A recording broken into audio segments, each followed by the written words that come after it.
Telugu Desam party, Telugu Desam ప్రభుత్వం, అదేవిధంగా Janasena, Bharatiya Janata party కూటమిగా ఏర్పడిన ప్రభుత్వం అధికారంలోకి వచ్చిన తర్వాత పూర్తి స్థాయి బడ్జెట్ నిన్న ఆర్థిక మంత్రి గారు ప్రవేశపెట్టిన విషయం అందరూ చూశారు. ఈ బడ్జెట్ రిలీజ్ అయిన తర్వాత, ప్రకటించిన తర్వాత ప్రతిపక్ష వైసీపీకి నోట్లో మాట కూడా రావడం లేదు.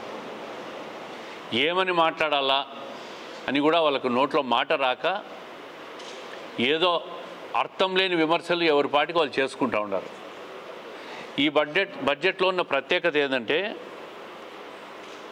విధ్వంసకర పాలన అనంతరం రాష్ట్రాన్ని పునర్నిర్మించే దాంట్లో భాగంగా విజన్ 2047 దృష్టిలో పెట్టుకొని ముఖ్యమంత్రి గారు అత్యంత అనుభవశాలి, రాష్ట్రాన్ని ఇప్పటికే 16 సంవత్సరాలు పరిపాలించిన తర్వాత రాష్ట్రాన్ని పునర్నిర్మించేదానికి ఏర్పాటు చేసిన సమూల బడ్జెట్ ఇది. భవిష్యత్తులో దీని ఫలితాలు భావి భారత యువతంతా కూడా, ఈ రాష్ట్రంలోని యువతంతా కూడా దాన్ని ఆస్వాదించబోతూ ఉంది. ఎందుకంటే విజన్ 2047 దృష్టిలో పెట్టుకొని రూపొందించిన బడ్జెట్ ఇది. ఈ ప్రభుత్వము 3,22,000 కోట్లతో బడ్జెట్ను రూపొందించి దాంట్లో 40,000 కోట్లు పైచిలకు క్యాపిటల్ ఎక్స్పెండిచర్ను ప్రకటించడం జరిగింది. ఒక్కసారి గతానికి ఇప్పటికి పోలిస్తే గత ప్రభుత్వం కూడా, వైఎస్ఆర్ కాంగ్రెస్ ప్రభుత్వం కూడా గతంలో కూడా 40,000 కోట్లు మూలధన వ్యయాన్ని ప్రకటించినప్పటికీ క్యాపిటల్ ఎక్స్పెండిచర్ను, కానీ తెలుగుదేశం ప్రభుత్వం 2014 నుంచి 19లో అధికారంలో ఉన్నప్పుడు ఇదే క్యాపిటల్ ఎక్స్పెండిచర్ను దాదాపు 60% పైగా ఖర్చు పెట్టింది. అంటే గణాంకాలు ఏది ఉన్నా కూడా పూర్తి స్థాయిలో బడ్జెట్ను ఏదైతే ప్రకటించినామో దాన్ని పూర్తి స్థాయిలో ఖర్చు పెట్టే విధంగా రూపొందిస్తామని చెప్పి ఈ సందర్భంగా గత ప్రభుత్వ పాలనకు ఈ పాలనలో పోల్చేసే విధంగా ప్రజలకు తెలియాలని చెప్పి చెప్తా ఉండా. మూలధన నిధిని 22% ఖర్చు పెట్టింది వైఎస్ఆర్ కాంగ్రెస్ ప్రభుత్వం. అదే తెలుగుదేశం ప్రభుత్వం గతంలో 59% పైగా ఖర్చు పెట్టిన పరిస్థితిని కూడా ప్రజలకు తెలియాలని చెప్పి ఈ సందర్భంగా తెలియజేస్తూ ఉండా. ఒకవైపు సంక్షేమం, రెండో వైపు అభివృద్ధి కార్యక్రమాలు, ఈ రెండు కూడా సమపాలల్లో ఈ రోజున్న రాష్ట్రంలో ఉన్న ఆర్థిక పరిస్థితిని దృష్టిలో పెట్టుకొని రెండూ కూడా అమలు చేయాలనే దృఢ సంకల్పంతో ఈ ప్రభుత్వం ఈ బడ్జెట్ను రూపొందించింది. ఎన్టీఆర్ భరోసా పెన్షన్లకు మీరు ఇప్పటికే చూస్తూ ఉన్నారు. దేశంలో ఏ రాష్ట్ర ప్రభుత్వం కూడా ఇంత పెద్ద ఎత్తున 4,000 రూపాయలు అమలు చేస్తున్న దాఖలాలు లేవు. ఆంధ్రప్రదేశ్ రాష్ట్రం మొట్టమొదటి రాష్ట్రం 4,000 రూపాయలతో వృద్ధులకు, వితంతువులకు, వికలాంగులకు 4,000, 6,000, 10,000, 15,000తో చేస్తూ ఉంది. దీని వ్యయం సంవత్సరానికి 27,500 కోట్లు అవుతూ ఉంది. అదేవిధంగా తల్లికి వందనం కూడా ఈ బడ్జెట్లో 9,400 కోట్లు కేటాయించడం జరిగింది.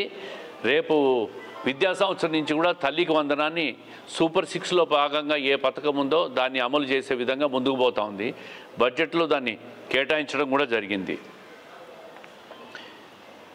ఆదరణ పథకానికి 1,000 కోట్లు, అన్నదాత సుఖీభవ రైతులకు 6,300 కోట్ల రూపాయలు రైతులకు అన్నదాత సుఖీభవ కార్యక్రమాన్ని కూడా ఈ బడ్జెట్లో రూపొందించడం జరిగింది. ఎస్సీ ఎస్టీలకు, అదేవిధంగా బీసీలకు, వీళ్ళకందరికీ కూడా సప్లాన్లకు కూడా నిధులు కేటాయించడం జరిగింది. ఒక్క బీసీ వర్గాలకు మాత్రం 47,000 కోట్లు, దాంట్లో వాళ్ళకి సబ్సిడీలు కావచ్చు, అదేవిధంగా సంక్షేమ కార్యక్రమాలు కావచ్చు, ఇవన్నీ కూడా 47,000 కోట్లు ఒక బీసీలకు, ఎస్సీలకు, ఎస్టీలకు కేటాయించడం జరిగింది. అన్నిటికంటే ముఖ్యంగా ఆరోగ్యానికి, హెల్త్కు 19,000 కోట్లు కేటాయించడం జరిగింది. ఇది 19,264 కోట్లు. ఇది టోటల్ బడ్జెట్లో 6%. అంటే ఆరోగ్యానికి ఎంత పెద్ద పీట వేశామని చెప్పేదానికి ఇది ఒక ప్రత్యేక నిదర్శనం అని చెప్పి నేను తెలియజేస్తూ ఉండా. విద్యకు కూడా 34,311 కోట్లు విద్యకు కేటాయించడం జరిగింది. దాదాపుగా బడ్జెట్లో ఇది 11% నిధులు. 11% నిధులు విద్యకు, ఆరోగ్యానికి 6% టోటల్ బడ్జెట్లు కేటాయించడం అంటే సామాన్య విషయం కాదు. అదేవిధంగా మున్సిపల్ అర్బన్ డెవలప్మెంట్కు 13,800, పంచాయతీరాజ్కు 18,800, వాటర్ రిసోర్సెస్ అంటే ఇరిగేషన్ ప్రాజెక్టులు, పెండింగ్ ప్రాజెక్టులు పూర్తి చేసేదానికి ఈ సంవత్సరం అత్యధికంగా 18,000 కోట్లు కేటాయించడం జరిగింది. గత 5 సంవత్సరాల్లో రోడ్లను చూసాం. ఏ రోడ్లో పోయినా మనుషులు నడుములు ఇరిగిపోవడము, ఇంకా గర్భిణీ స్త్రీలు అయితే రోడ్లలో ప్రసవాలైన పరిస్థితులు కూడా చూసాం. ఈ రోడ్లను బాగు చేసేదానికి ఈ 6 నెలల్లో ఇప్పటికే అవన్నీ కూడా గుంతలు పూడ్చే కార్యక్రమానికి మొదటగా తీసుకొని అవన్నీ పూర్తి చేశాం. ఈ ఆర్థిక సంవత్సరంలో 8,700 కోట్లు పైన R&Bకి కూడా కేటాయించింది ప్రభుత్వం. పోలవరం ప్రాజెక్టుకు ప్యాకేజ్ కింద 6,705 కోట్లు కేటాయించడం. ఈ విధంగా ఏదైతే మూలధనాన్ని 40,000 కోట్లు, మిగతా ఆరోగ్యానికి, విద్యకు, వాటర్ రిసోర్సెస్కు, R&Bకి, మున్సిపల్ పంచాయతీరాజ్కు నిధులు కేటాయించడం, సంక్షేమానికి పెద్దపీట వేయడం, ఇవన్నీ కూడా ఈ బడ్జెట్ ఒక భవిష్యత్తును దృష్టిలో పెట్టుకొని భావి తరాలందరినీ దృష్టిలో పెట్టుకొని ఏర్పాటు చేసిన బడ్జెట్ ఇది. దీని మీద ప్రతిపక్షాలకు మాట కూడా రావడంలే.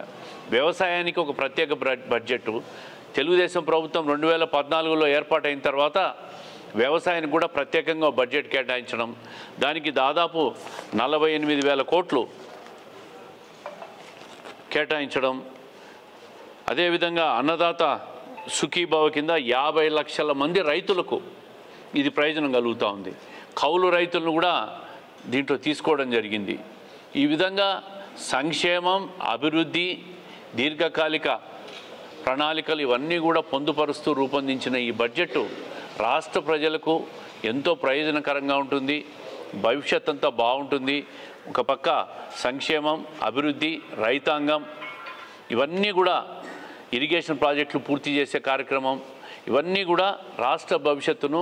రెండోది 2047 సంబంధించి ఏదైతే చంద్రబాబు నాయుడు గారు గతంలో 1995లో ముఖ్యమంత్రిగా ఉన్నప్పుడు విజన్ 2020 అని చెప్పాడో దాని ఫలితాలు ఈరోజు విజన్ 2020కి ప్రజలందరూ చూశారు.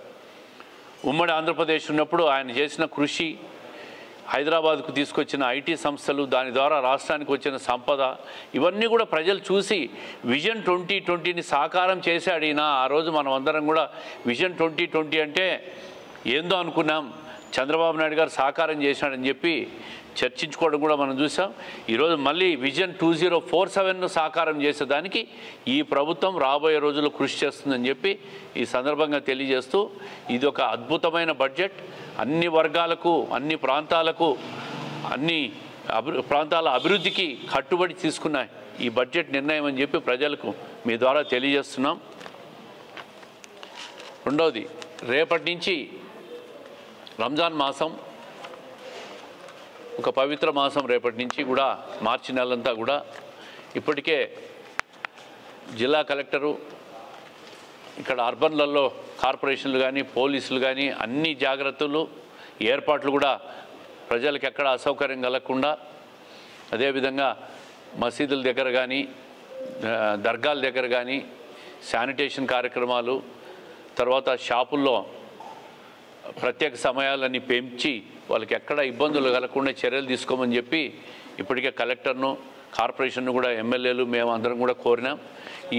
ఈ నెల రోజులు ప్రతి ముస్లిం సోదరుడికి రంజాన్ శుభాకాంక్షలు తెలియజేసుకుంటూ, అందరూ కూడా ఎంతో పవిత్ర కార్యక్రమంగా భావించి ప్రతి ఒక్కరు కూడా ఈ కార్యక్రమాన్ని ఘనంగా జరుపుకోవాల్సిందిగా ప్రతి ఒక్కరికి శుభాకాంక్షలు తెలియజేస్తూ ఉంటాం.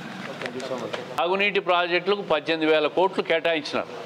మీరు చూస్తూ ఉంటారు, ఇప్పటికే హంద్రీనివాలో ప్రత్యేకంగా 2,000 హెచ్ఎన్ఎస్ఎస్కి 2,800 కోట్లు కేటాయించింది నేను బడ్జెట్లో చేసి, దాన్ని అంతా కూడా లైనింగ్ చేస్తున్నారు. కడపలో ఉన్న జిఎన్ఎస్ఎస్ కెనాల్ కూడా జూన్, జూలై తర్వాత టేకప్ చేస్తామని చెప్పినారు.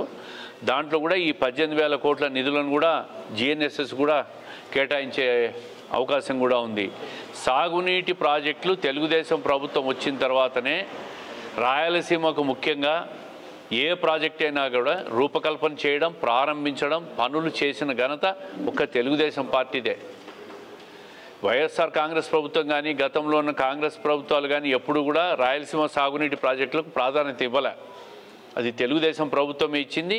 ఈ ప్రభుత్వం కూడా ఈ 4 సంవత్సరాల్లో ఖచ్చితంగా రాయలసీమలో ఉన్న పెండింగ్ ప్రాజెక్టులన్నీ కూడా పూర్తి చేస్తామని చెప్పి స్పష్టంగా ముఖ్యమంత్రి గారు చెప్తున్నారు. ఖచ్చితంగా పూర్తి చేస్తామని రోజుల్లో ఫైనలైజ్ అవుతూ ఉంది. ఒక 3-4 ప్లేసులు చూసాం. మోస్ట్లీ సెంట్రల్ జైలుకు దగ్గర ఎదురుగా ఉన్న ఆర్టీసీ వర్క్షాప్ ఉన్న రోడ్లో చూసాము. రాష్ట్ర పార్టీ అధ్యక్షుడు నిన్ననే విజయవాడలో కూడా దాని మీద రాష్ట్ర పార్టీ అధ్యక్షునితో చర్చించినాం. వారం 10 రోజుల్లో వచ్చి స్థలాన్ని కూడా ఫైనల్ చేస్తామని చెప్పినాడు. ఆయన వచ్చిన తర్వాత ఒక్కసారి ఫైనల్ అయితే మీకు అందరికీ కూడా ఏ స్థలం అని చెప్పి నిర్ణయం తీసుకున్న విషయాన్ని తెలియజేస్తాం.